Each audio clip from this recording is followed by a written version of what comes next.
Welcome along to Lorna Porca Hurling in the Ears here on WLR, with thanks to PwC Waterford. Tomas McCarthy here till 7 o'clock.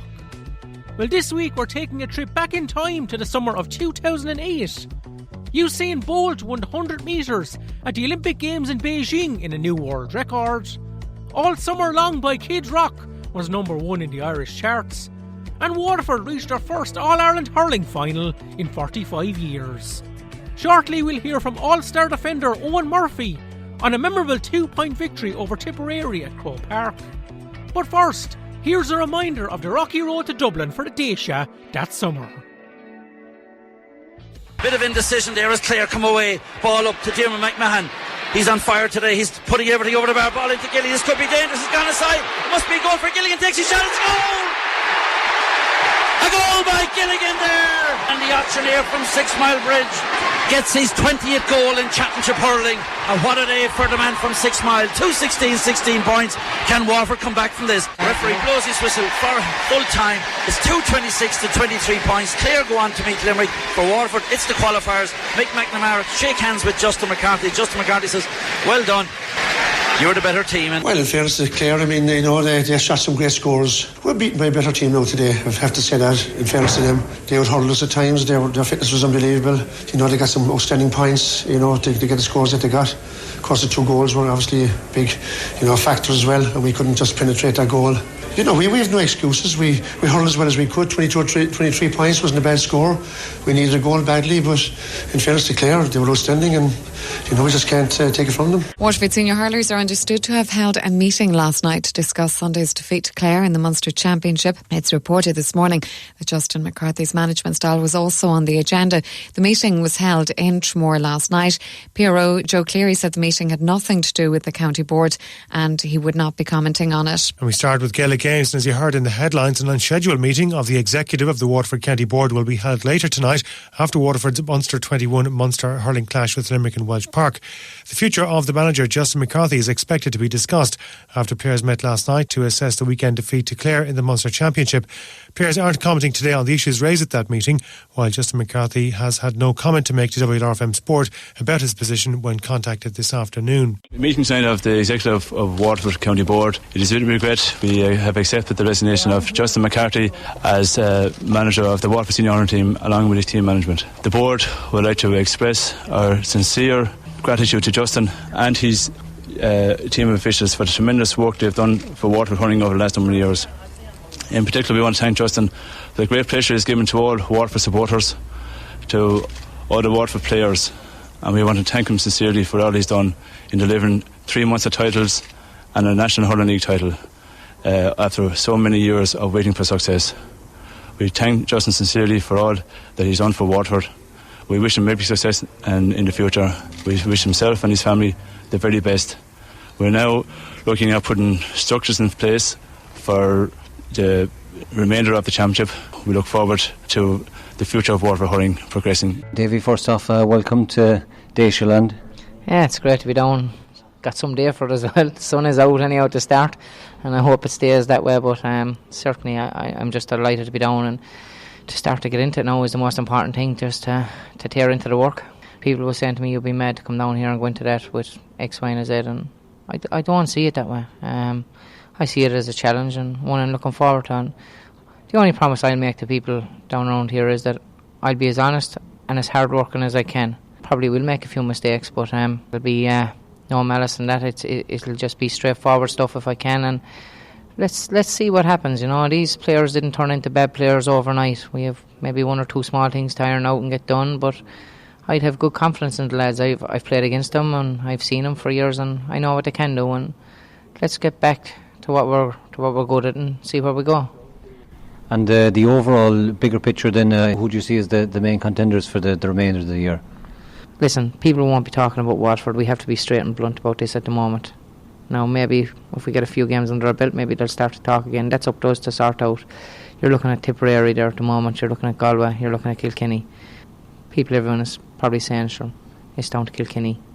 I don't think it's as straightforward as that.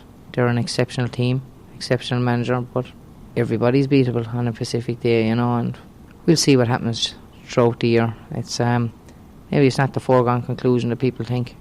it's only going to start to get interesting in the next few weeks. What's gone is gone. There isn't too many big teams gone out of the championship yet, including Waterford, is there? So let's see what happens. Broke it up and picked up aside by Declan Prendergast. It's all over! It's all over!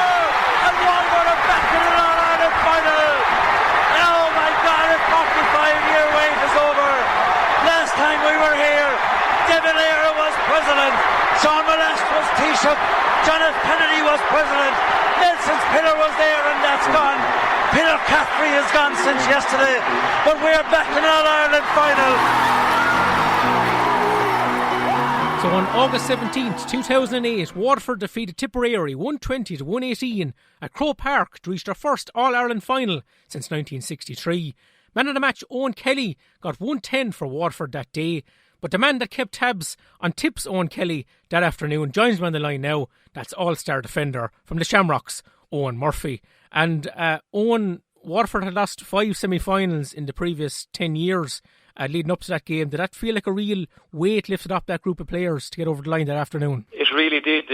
I just remember the euphoria after the thought of finally getting over, I suppose, a semi-final and getting to a final, which we had tried and tried and tried. That team, I suppose, that I was involved with, we were trying for a long time, Tomas, to get over the line. And even when Tip, I suppose, got, they got a goal soon after our goal, and I was, maybe you were kind of saying not again, but we definitely felt that we were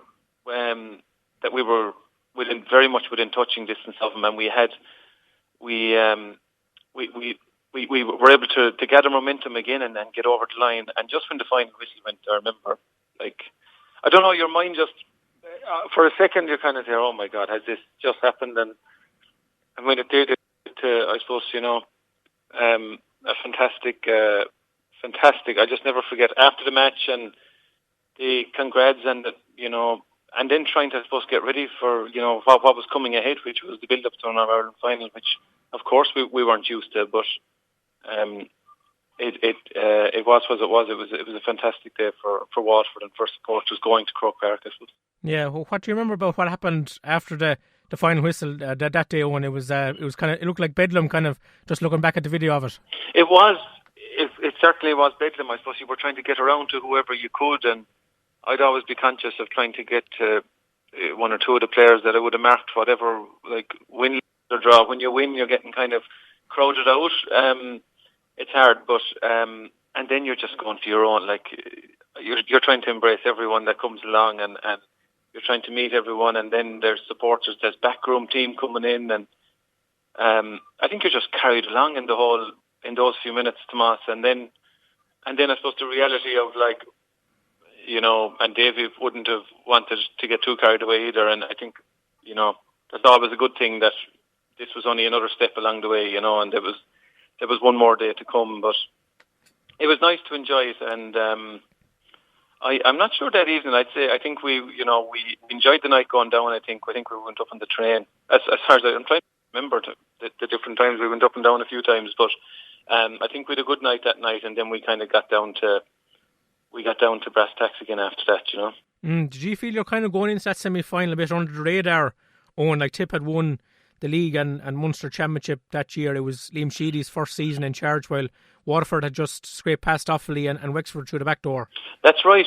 The early part of the year, we were looking for a new manager, after what had happened with Justin and Davey came on board, and, he must have, I suppose he couldn't believe. Now, we lost to Clare. His first game was against Clare, I think, and we were beaten in that, and I think people were probably writing us off saying, okay, Davy's first year, the team are going through a bit of a transition and whatever else. So it suited us coming, and we were lucky throughout. I think we had Antrim first up. Offaly, as you say, I think it was 4 or 5 points in the end, but it wasn't. It was a tough game, and the Wexford game we were very lucky to get away. I think it was a 1-point victory in the end up in Thurles, and I remember there was a chance or two for Wexford near the end, and we were very lucky to get out of Thurles. So we definitely rode our luck as well. But we were totally under the radar, as you say, with Tipperary having won the league and won Munster. They were fairly firm favourites, but I suppose it always suited Waterford to be going in with very little expectation, and thankfully we were able to get over them. Yeah, and as you touched on there, Owen, it was kind of a roller coaster year. Like, you lost to Clare and Munster. Justin McCarthy resigned later that week. Like, how surprised were you that David Fitzgerald was the man to walk in the door to replace him? There was so many names being bandied about, and you get so much speculation around people in Waterford about big names from all counties across the country, and Davy's name, I suppose he had built up a good reputation through the colleges and underage and that. So I wasn't totally surprised when he arrived in, but there was history, I suppose, with some players because of what had gone on. But in fairness, look, when you move over the line and you get to the other side and you become manager or coach or whatever it is, I think you just, that has to be just buried really and moving on to the job at hand. And a few people probably were a bit surprised that it was his first intercounty job. He came in, I suppose, just gave anyone would have come into us, I suppose, and given a new lease of life, because we were probably a bit low after everything that had gone on, after Clare beating us. The Justin, the whole Justin period after that, it was tricky for everyone, to be honest. It wasn't nice for anyone, but it was what it was, and we had to move on.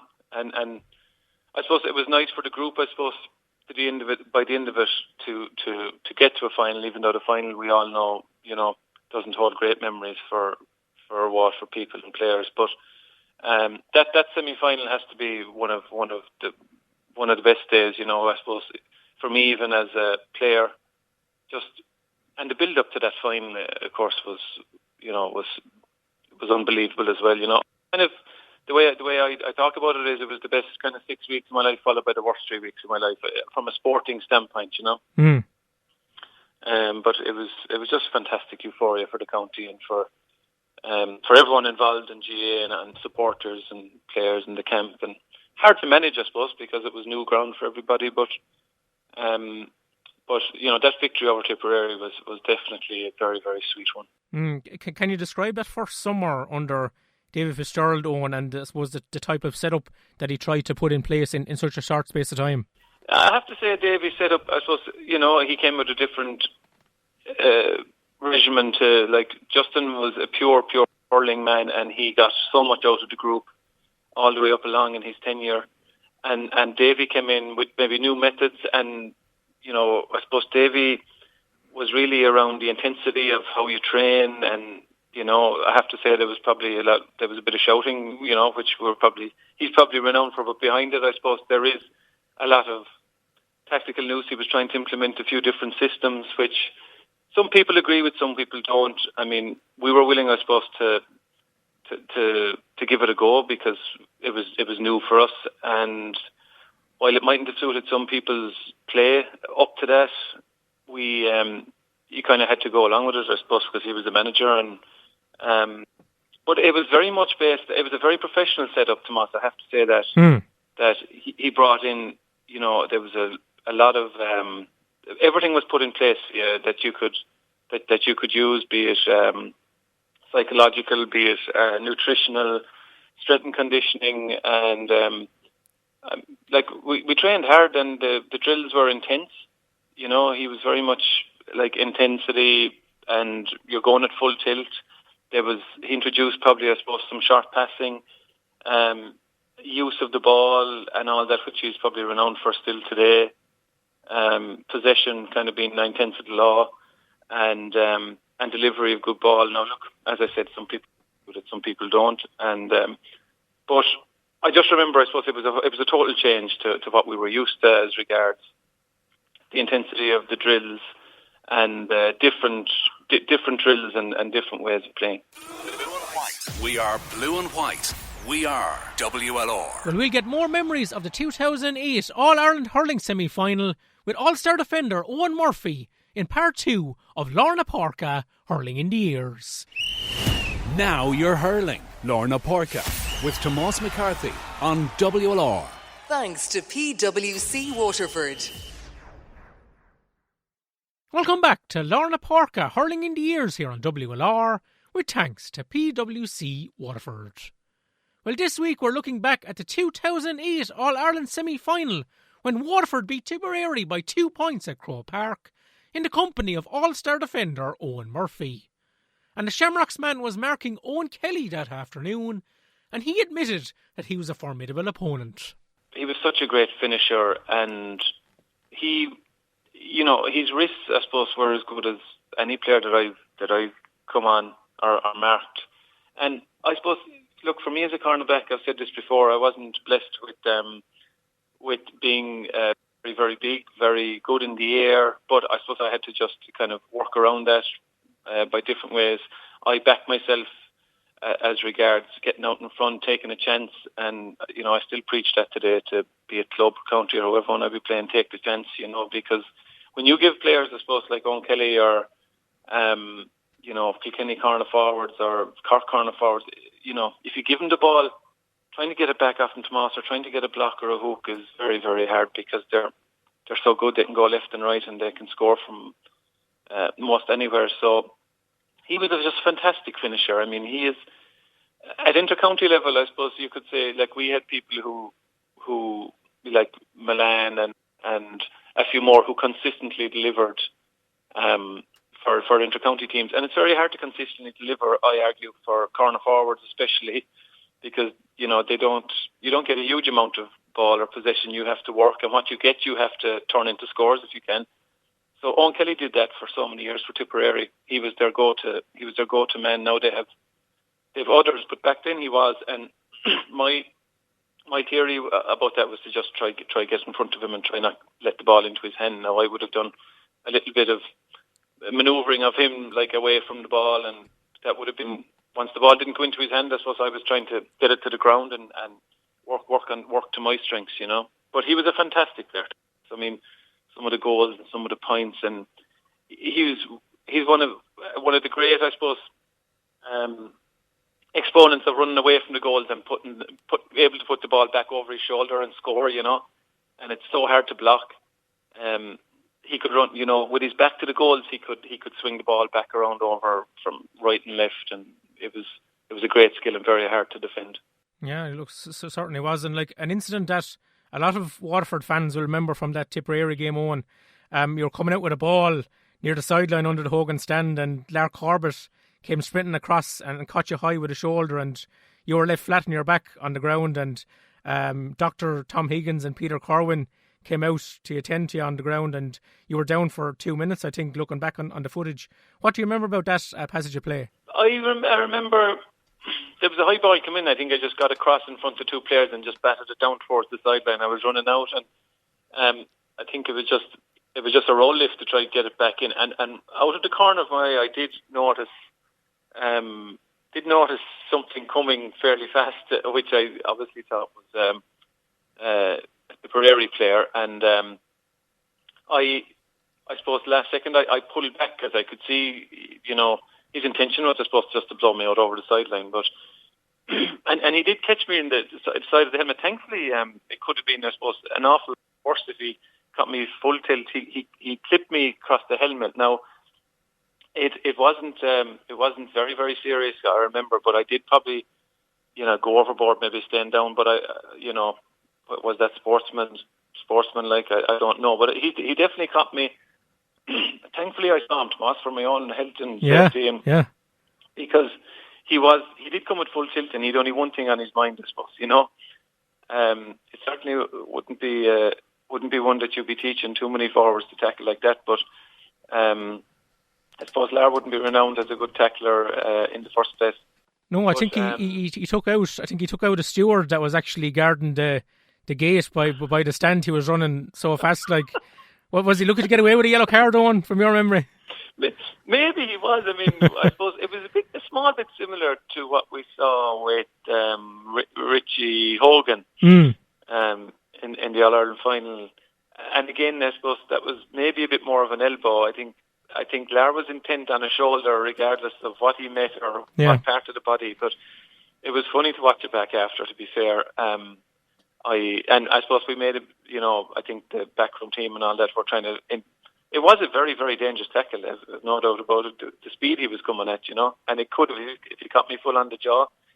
But I probably was happy to take a breather as well tomorrow and see what was going on, and maybe like some of our medics were probably saying, let's stay there, I said, I'm okay, I think I'm okay, it's nothing too serious. They were checking, but it was a nice one it was a funny one to watch, to look back after, even though thankfully it wasn't too serious. Yeah, and looking at the kind of the closing minutes of the game, Owen, like, Tipperary had a couple of goal chances. Clinton Hennessy, Declan Pendergast made a couple of big blocks. Tip had a goal disallowed as well. Was it really just kind of frantic stuff towards the end to make sure that you kept the ball out of the net? Very frantic, I have to say. But Clinton was brilliant that day. Dickie Pinder, I remember him sliding across for one of the... they brought on one of the big full forwards. I can't think of his name. Micheál Webster. Webster, that's it.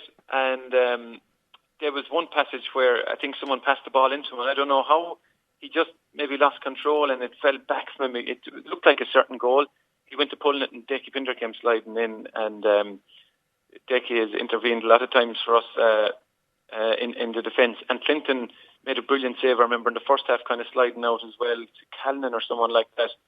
So there was, we definitely, but I have to say that I thought we defended well. While there were chances, and we created one or two of our own. Kelly had a good goal chance towards the end of the game as well. It went over the bar, which we were delighted with. But defensively, I have to say we hung in there. No, we did, as you say, Tipperary did create chances, and but it was the defending. I have to say, we just never gave up, and thankfully we were able to keep them down to one goal, which I suppose Tipperary would pride themselves on getting goals.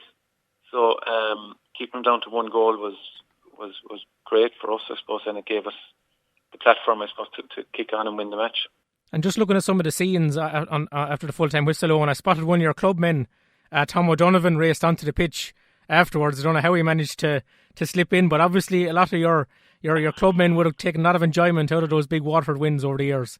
Sure, it's great. I suppose that's what it's all about when you look back. It's the people who've gone up and down the country supporting you, and the people who've helped you in your club from when you could hold a hurley. And I suppose everyone can talk about those people. They're invaluable to the GA. They're really the web that keeps it all together, I suppose. It's a privilege for me, I suppose, to be representing the club and where you come from. But going back and meeting those people after, and the likes of Tom O'Donovan has been an unbelievable supporter of mine. Still is today, very good friend, and always, win, lose or draw, like he'd make contact and say, well done, you did your best, and some days it worked out and some days it didn't, but he was always there, and it's just fantastic for the likes of those supporters. They're all over, they're in every club, Tomas, not just in Waterford, they're in every club throughout the... but when you go back to your own, when you meet your own on those big days, it's definitely extra special, and I could mention 20 more Tom O'Donovans that are around Knockenoran Club, and there's so many people that I suppose helped me along my career, and those days are special. I suppose to have someone from your parish, involved in those days is extra special, I suppose, for those clubs, and we're so small, Tomas. We certainly wouldn't be a huge catchment area in Knockenoran, so that made it all the more sweeter, and it was a great day. It was a great day when I look back. Yeah, and over the last few weeks, we're looking back at some of the great days for Waterford, like the 2002 Munster final, the 2004 Munster final. Dan Shanahan was on last week talking about 2007. Like when you think back, what other game kind of really sticks out from that period with Waterford? I suppose the league win, in 2007, we definitely were on a roller coaster ride, winning the league. I suppose beating Kilkenny for a national title up in Thurles was very, very sweet, and from a defensive standpoint, they didn't get any goals. We were kind of, we just played well that day. Obviously, I come near the border with Cork, and that 2004 win, which was showed recently, even though it wasn't, I spent most of the day running after Jodine and Ben O'Connor, but right. when you win, it papers over those cracks. But that victory, I just remember that day was just unbelievable for, I suppose, people close to Cork up the far west of the county. To get over the line, especially when it's a final. That was a brilliant day. And of course, you can go all the way back to 2002, beating Tipperary in Cork. I mean, when you look back at the games, like they were very exciting games. Like there was so much happened. I couldn't believe all the stuff even. And, the performances, as you said, of Dan and Paul Flynn and Milano and Kelly,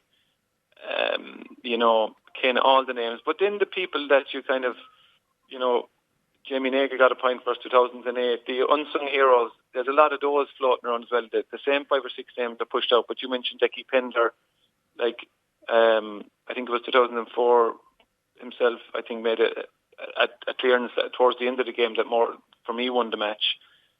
James Murray, Seamus Pender, I suppose. Aidan Carney was playing, Jack Kennedy came on in the semi-final, got a vital point, yeah. He did. So, I think that all those players, I suppose I'm trying to remember everyone. It's impossible, but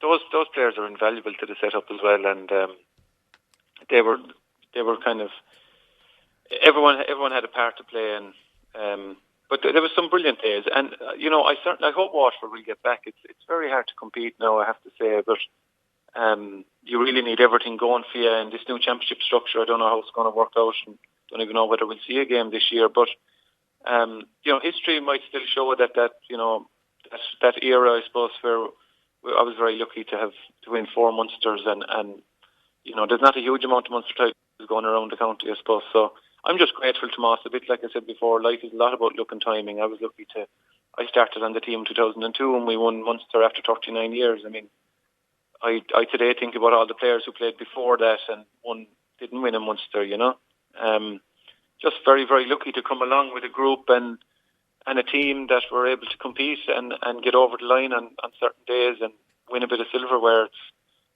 very, very lucky. And just a final one for you, Eoin. How optimistic would you be that we will see inter-county action or even club action before the year is out, given the current restrictions due to the COVID-19? At the start of the month, if you asked me maybe 3 or 4 weeks ago, I probably would have said that we would hopefully see something towards the end of the summer. The last week or two, I'm probably changing my mind a little bit in thinking about the practicalities of, getting 30 or 40 people between players and backroom staff and coaches into a dressing room. Even marking a player from another club who were there, you don't know.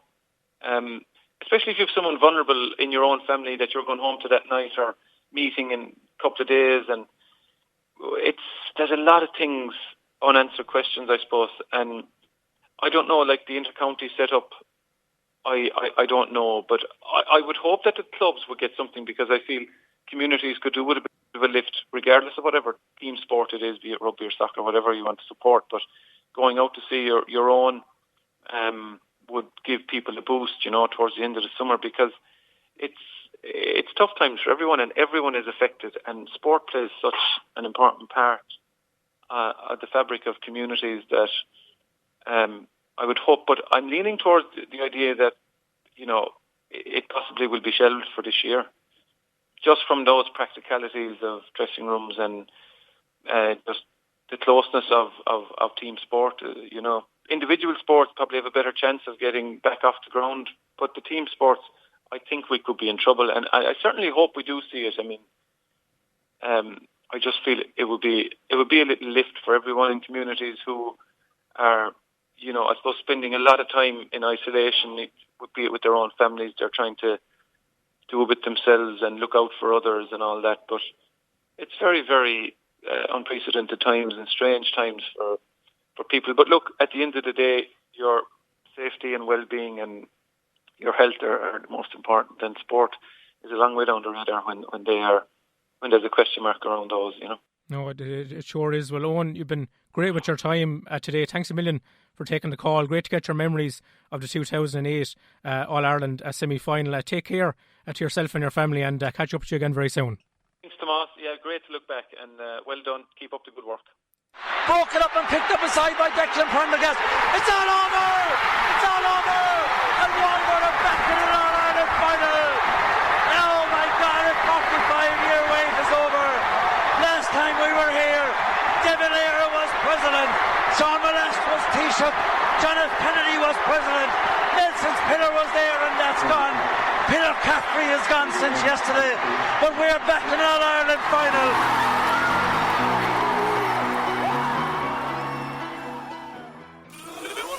We are blue and white. We are WLR.